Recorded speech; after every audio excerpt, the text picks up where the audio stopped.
Detroit, we have inspired the world through our fashion, films, TV shows, and especially music.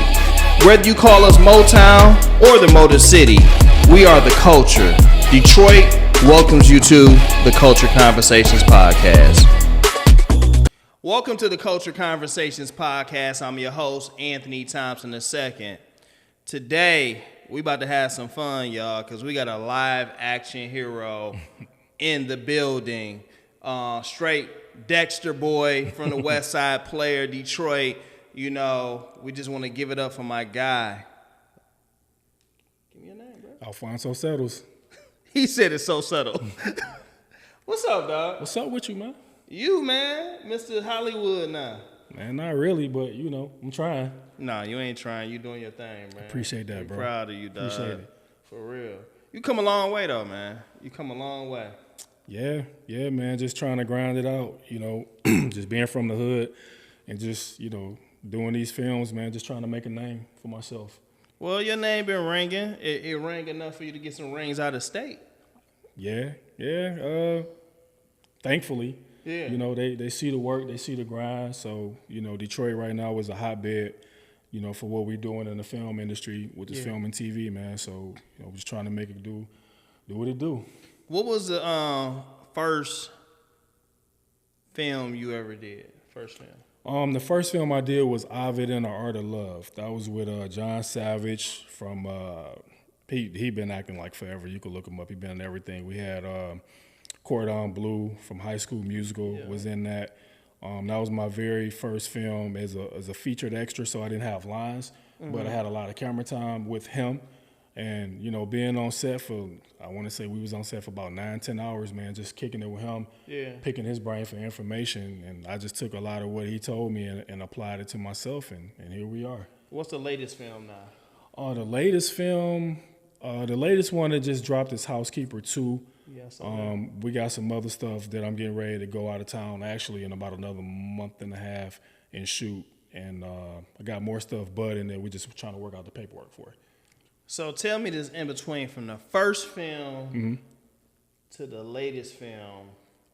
Talk to me a little bit about what you've seen, how your career developed and your growth.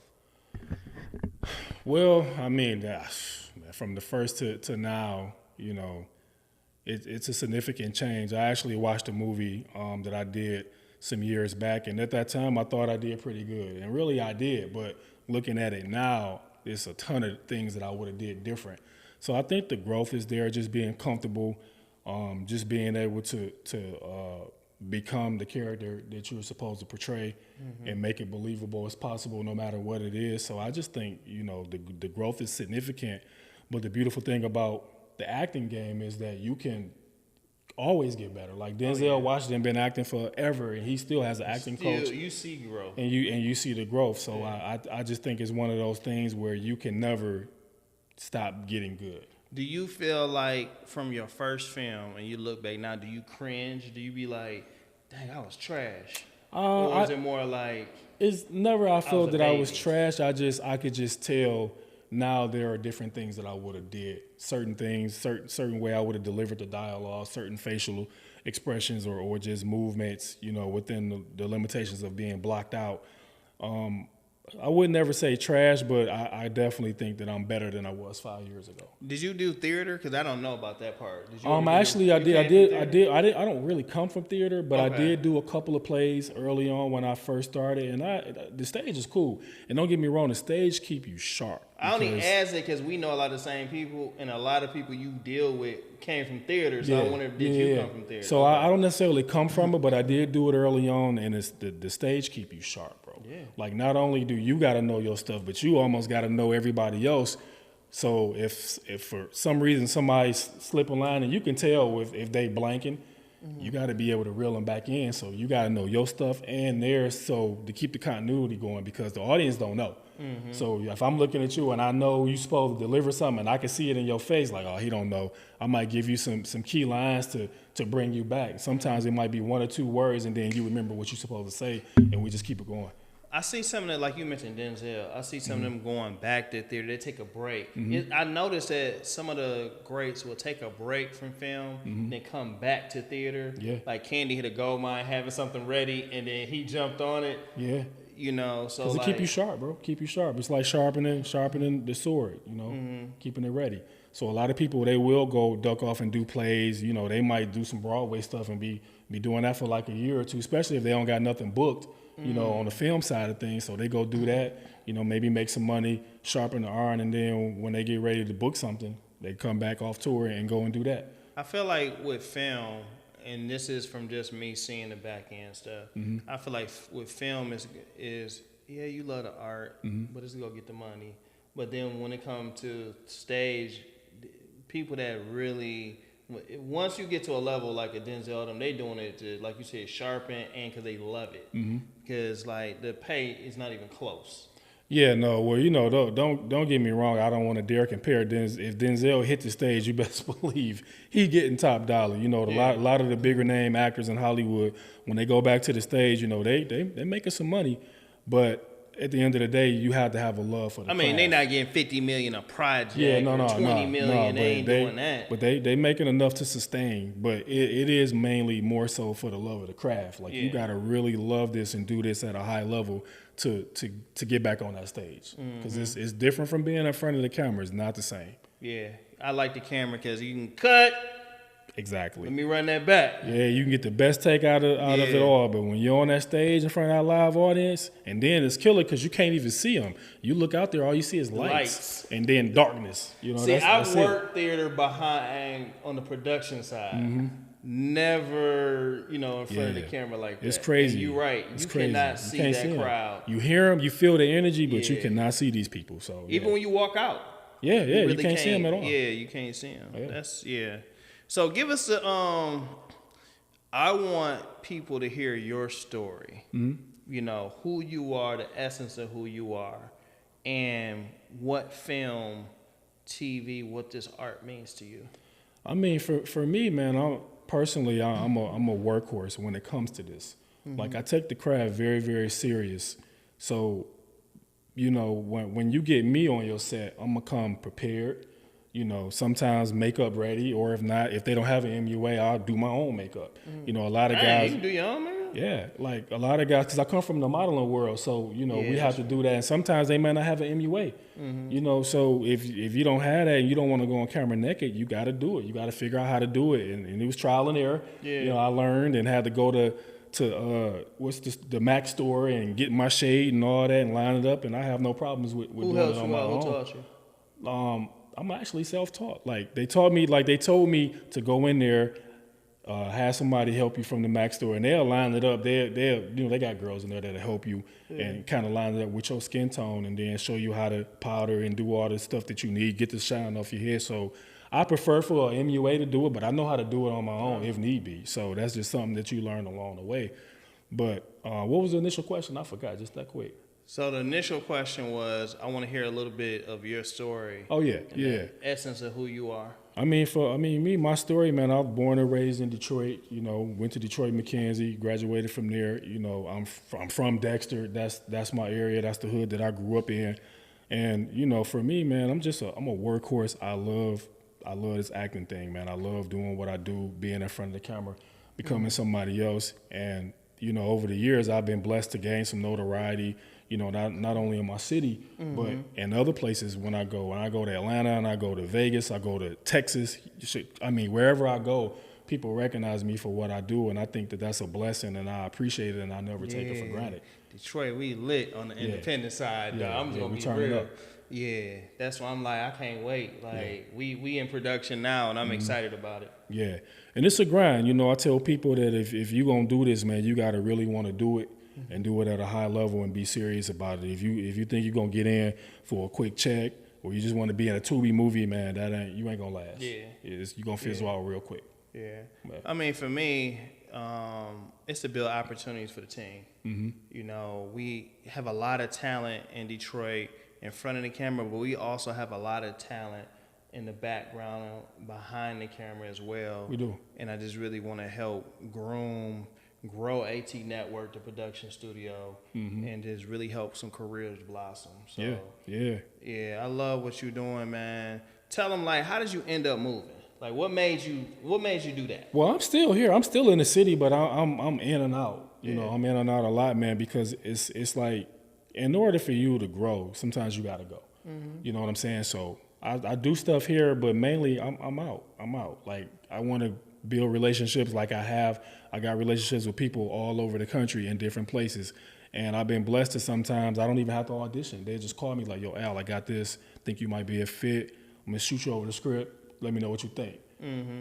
I'll take a look at it. If I want it, cool. If not, you know, pass it back to them like, nah, maybe next time. But I feel like that it's a blessing to be able to do that. What's out of all the roles you played, what has been your favorite role so far? My favorite role was being Jai. He played me. I'm not even gonna lie. Like, that was the most fun that I had, you know, portraying the character, because he was so cutthroat and he was just a terrible person. But it was fun for me. It was easy for me, actually. I liked Cutthroat. Cutthroat was a good one. I liked Kingsman. We shot Kingsman, and we shot that in Texas a few years ago. We actually got in talks of that being a series, but, you know, I'm just waiting on the powers that be to get back to me on that. But I think those are my favorite ones right offhand. We were in Dallas. Dallas? Yeah, okay. we was in Dallas when we shot that. That was about 3 years ago, if I'm not mistaken. Yeah, Dallas. That's dope, man. Yeah, so those they are ain't some been of trying my to get you favorites. moved to Texas, had they? No, they haven't. But they, you know, whenever they need me, I'm ready to go back. So when are you gonna start focusing on being an action hero, man? Man, listen, I've been screaming action hero for the longest time. I know. I'm vibing with you on that, though. Yeah. But the thing is, a lot of the producers and the directors here, they say they don't have the budget. And I'm like, in my mind, you can shoot an action movie for not a lot of money. You just got to know how to shoot it. You know, the locations can be limited because a lot of it can take place outside. I mean, it's just ways to get around and do what it is that you need to do. But right now, on the indie side of things, there isn't really a lane for it because of the lack of budget, so to speak. And when you start talking action film, it got to be right or it's going to be cheesy. Man, I'm going to say this. Maybe we can figure that out. Because, like, definitely here, we got to shoot in Detroit, though. Because this is the only place I know we can actually get a car and burn it and not go to jail. That's true. That's true. It's in Detroit, so you absolutely right. That's on the only that. place I know I know I'm not going to get locked up. Like, yo, it's for a movie, my baby, you know. Right, yeah. Yeah, I'm with that. We'll talk about that off camera. Let's figure that out, man. Yeah, we can do that. We'll do that. So, how do you balance family with what you're doing? How do you balance that? Man, you gotta really have. Talk about your family structure too. I've heard it before. You gotta have a good support system. That's number one. You gotta have people that really understand and can see your vision almost as clear as you do. So, you know, for me, having that at home, I mean, she's amazing. You understand, when it comes to that, because there's been times, and it's times coming up where I'm getting ready to go here in one state for a few days and then fly straight from there to another state and do what I need to do. But she hold everything down because she understands and she knows. So, you know, having that balance, and now our kids are adults, you know, just about. My daughter just graduated prom, you know, her kids are out. So, you know, we kind of somewhat empty nesters. So we got the freedom and the flexibility to just move how we choose, you know, without a whole lot of, got to make sure the kids straight, because they all about grown. Most of them. My daughter she's 17, in another few months she'll be 18, and then that's it. She going off to school, and so it's a little easier for me to move, man. And I really, outside of her holding things down for me, I just try to do the things that I need to do to keep everything afloat. You know, that comes from me and for her. So, you know, having that support system is key. Is key. Yeah. And if you don't have that and trusting one another, it's going to be hard. It's going to be extremely difficult without that. Yeah, that's really key. That's a key point, man. You blessed to have empty nesters because, man, me and my wife, man, we got us middle schoolers and a first grader, bro. First grader. You got this, though. You got this. Man, I'll be out here, like, running on the practice in between. And, bro, when I go out of town, crazy. Man, thank God. I love my mom and I love my mother-in-law. But boy, oh boy. It's tough. Yeah. I know. She be like, how long till you come back? See? That's why that support system is key. Because sometimes they hit me, I gotta go. Like, I can't go back and forth with who gonna do what. Like, I have to go. Yeah. Like, so I thank God for her. You know? Yeah. That's dope. Yeah. You hit it at the right time, too. Yes. Yes. Because it's like, it sounds like you got started when they was probably like around middle school. Yeah. And it's just Yeah. You know, right when you bubbling, they exiting. Yeah. So it's cool with me. I ain't got no complaints. So how does your daughter especially deal with that when her friends know who you are? 'Cause I tell you how my kids, they be like, man, so-and-so mom want to meet you, or they parents watch y'all on TV, all that. So how do your kids? I mean, for her, I'm just, like, she know what I do. I'm just dad. Yeah. Like, I told her the other day, like, you got a cool dad. Like, I'm like, you know what I'm saying? Like, she don't view it the way everybody else do. So, before she graduated, she really wouldn't even want me to come into her school or like be seen, because it was mainly like, one, they will recognize me. Two, they tease her because they see me and they be like, man, your daddy big as hell. He, so the they dudes right, especially like, but I ain't messing around with you. So, it was more so with that. But I mean, she know what I do and she love and appreciate it. But at the end of the day, I'm just dad. To her, which and I'm fine with that. Yeah, my boys don't care, but my daughter, she a first grader, but she be embarrassed. She gets embarrassed. I don't know what that's about, but yeah. Especially my wife, when she get recognized, my daughter be like, why does everybody always walk up to you, mom? Or why? It's annoying to her. Yeah, no, I get it. Yeah. I get it. I'm used to it though, man. So it's all love. You know me, I crack jokes and stuff. I don't care. Yeah. I'm gonna make it a funny moment anyway. So, but does any of your kids wanted to follow in your footsteps with the entertainment? My daughter sings. She's getting ready to go to school for singing. Actually, she got a full scholarship, and she's gonna go and sing, man. So. Oh, I know you happy. Yeah. Man, I ain't I'm gotta super cut that happy, check. man. Listen, when she told me that she got the call, they sent her the email and let her know she got the full ride. I had to pull over, bro. Like, I almost got emotional. Like, damn, like, that don't happen often. You know what I'm saying? And we don't come from money, and we don't have the kind of money to put her through school. So to have that, it's like it couldn't have came at a more perfect time, for her. So can I say that she's your favorite child now? That's my only child. So I have one. My fiance has two of her own, two daughters. So okay, she's my only. Yeah. Got you. Yeah. Got you. So she won that battle and made you proud. And made me proud. So man, I mean, she get on my nerves. Like, she make my hair. If I had hair, I'd be bald messing around with her. But she's a good girl at the end of the day. So how many years you been married now? I'm not married until November. November? So I'm engaged, yeah. So I've been married 17 years. We got together in college. Okay. So like, to bring the family together, you might want to have a child together. No. I'm super done. I tried to see if that will work. No. We are good. We are tight. We close, but no, we not having no more kids. It brings the unity of the family. No, we're a tight knit group. We're already, so we're not doing that. You selfish. You just ready to just go be a star by hey, yourself. listen, I can't do it again. I'm straight. I hear you, man. We got 3 between us, and that's all we need. So what's the it's 2025.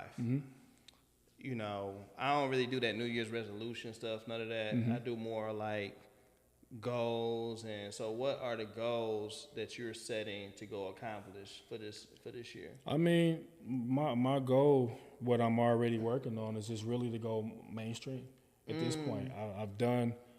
I feel I've done all I can do on this side of it, and I'll continue to work as I have, but it's time to do things on a bigger scale now. So I've been auditioning for the bigger stuff. I had some Tyler Perry stuff that I auditioned for. Man, I love his studio, bro. Man, filming in that studio was like the bomb. Yeah. Bro. It gives me so much inspiration. Yeah, and that's dope. So I've had the auditions with the big name shows, just haven't landed anything yet, but I know it's coming. It's coming. For sure. Yeah, so it's just a matter of time. Yeah, still answer my calls once you get I got you, Don't bro. do me like that. I got you. We know, first of all, because then I'm going to talk about how funny you acting, because we know too many of the same people. I'm like, man, Al funny acting now, bro. I got you, bro. Never. Never that. One thing, man, I'll always try to stay solid. Yeah. You know what I'm saying? Because all of this could go away, and at the end of the Blink day, your all you eye. have is your word and your integrity. Yeah. You know, how you move out here, so always. So who's your dream director to work with? And then also, who is your dream person to, how do I say, do a TV or film project with? I usually get that question, but nobody's ever asked me who what director I would want to work with. Because the director can really help you take you somewhere. Yes, deep. this is true. Directing, God, man, that's a. Come on, who the dream director? Well, answer the other. You know what? questions No. I'm thinking Quentin Tarantino. Oh shoot! I will rock with him. Of course, Spike Lee, obviously. Because some actors direct, but I'm just talking about straight directing. I want to do something with the guy. What's his name? He directed Bad Boys, the first one. Oh, from here, that's a dope pick for directors. Mm-hmm. So, who's your side by side star? Oh man, Denzel Samuel. On the female side, I'm gonna go Angela Bassett, and I'm gonna go Woman King. Ooh, action movie. Yeah. If you do that, that's action movie. I'm going her all day. I can't never think of her name, but I know it. I know who you're talking about. Yeah. I know exactly who you're talking about. Them two for sure, because not only is the performance gonna be dope from them, but I can learn from them too. I say for you though, female, because you want to do your action movie and have a lot of intellect to it. Because I saw one movie where the way that you look in the camera when you're looking at people, Kerry Washington. I was thinking Kerry Washington too. She's because I'm just thinking about talented. the way that you would like, the way you do your facials. Yeah. I think she'd be a good match for you to do action with it, but put a little bit of the intellectual mystery with it. Yeah. Kerry Washington, dope. I would love to do something with her. She's a talented actress. Who is an independent that has not blown up yet? Actress or actor? I always say actor because it don't matter if male or female actor. Where did the actress come from? Like, why does it have just to specify that it's a woman? If you're a dope actor, you're a dope actor. Right. But who's the dope actor independent that you feel that'd be like, yo, if you did a major with, who would you want to take with you and say you get to pick the other? That's difficult, man. That's really difficult. We got a few here that's super talented. I like Debbie. Me and Debbie has worked together before on the project. She's super talented. I think she's highly underrated here in the city. Say her whole name so people know who she is. Debbie, what's Debbie's last name? Spencer. Yeah, Debbie Spencer. That's the homie. Super talented. On the men's side, man, it's tough. It's tough for somebody who hasn't blown up yet. I don't really know. Okay. To be honest. Okay. But I think on the female side, Debbie is highly talented, and she don't get enough credit. Is it tough, because you're a married man, you know, I'm sorry, I hope I ain't ruining it for your fans, but you be good. Wearing your ring. Yeah. Everybody don't. We wear our rings, everybody. So I feel like I asked you to ask this question since you do wear your ring. As being a married man, and I'm not knocking the ones that don't wear their rings. I understand they branding and they trying especially if they got a female base, they try not to like miss them dollars. Yes. But I can't do that. But anyway, as a married man, how is it that you deal with when you do the sex scenes or the intimate, not just sex scenes or the intimate scenes where you have to kiss a female actress, a female actor, or you know, had the intimate moments, even the way you hold them. Yeah. Like, is that something you have to, like, hey, babe, this is a script, this is what I did, had to come on and talk to her, or does she not watch those scenes? No, she watch them, but usually when they send me the script and I read over it, several times before we do anything, I'll tell her, like, it's a sex scene coming up. Most times, I don't know how they're going to shoot it until we're on set. They don't even know until we're on set, and they block everything, but I mean, she cool with it. Do she like it? Nah. Okay. She don't want to see that. But at the end of the day, it's not like I can't do this movie or this scene because my mate is gonna feel away. Yeah. Like, for me, whatever the sex scene is, I try to do it tastefully. Yeah. You And know? for everybody to let them know, that's a bunch of people right there. It ain't sexy. I've been telling people this for years. It's not sexy at all. I've been telling people this for years, man. People hit me all the time. Oh, you was in. What? I say it ain't what you think. It ain't what you think, bro. Because we hear you got how this mic is in my face now. It may be like that, but you can't see it in a shot. It's either down low or it's up hovering over your head. Then you got the camera here, you got a camera here, you got a camera here. You might have somebody else, depending on the position, they might be standing over you, you know, to get the shot. It's not what you think, man. It's just so much to go into it. So it's nothing sexy about doing it. And that's the things you're trying to get done the fastest. Yeah. Like, for sure. Let's hurry up, get this. It's a scene closed done. set. Most time it's a closed set. You know, we try to keep everybody comfortable, and you know, me and her will discuss, you know, what we're gonna do with the director and try to get the best angle. Get, you know, it's less takes as possible. Get it over with and move on to the next thing. You know? So So for to answer the question though, she good with it. You know, hey, I'm doing this. This is what it is. That's what we do. Yeah.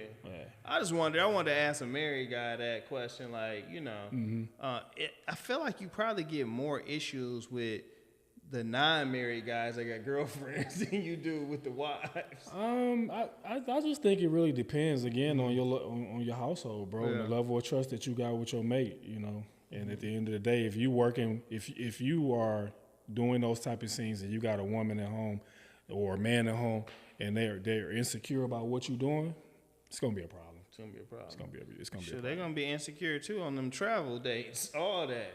Whether you again, entertainment and sports, all that. It just goes into having trust. You know what I'm saying? Because you can't watch nobody 24/7. Yeah. You understand what I'm saying? But so it's still not easy to watch the person you're in love with. Yeah, I can imagine. If the scenario was flipped, it probably would be hard for me. Like, I'm not gonna sit here and act like it's all good. Like, I get it. Yeah. But at the end of the day, like, you know, this is what I do. You know, this is what I love. Sometimes this is what it calls for. So that's where the support comes in, and the understanding and the trust and everything else, and we just rock it out. So next, this is we almost there, but what is it that you're doing to stay in shape for the camera? Talk about your workout, and do you have a special eating regimen? Well, as far as my diet is concerned, I've been eating chicken, fish, turkey, salad for about the last 8 years maybe. And it annoys my fiance because she likes to cook and she can cook, but it's certain I don't. Chicken, fish, turkey, salad. So, you know, my diet is very strict and it's very repetitive, so she has to find a way to get creative in the kitchen to find something that I like to eat and will eat. It's been so long since I've had like ribs or an actual hamburger. You know, I do turkey, but like an actual hamburger, it'll make me sick. You know, tear my stomach up, and if I eat too much of it, I feel like I'm gonna throw up. That's how I know it's poison. But you know, that's a whole nother conversation. But I'm a vegetarian, so I already understand. So you already get it. So for me, that's just what it is.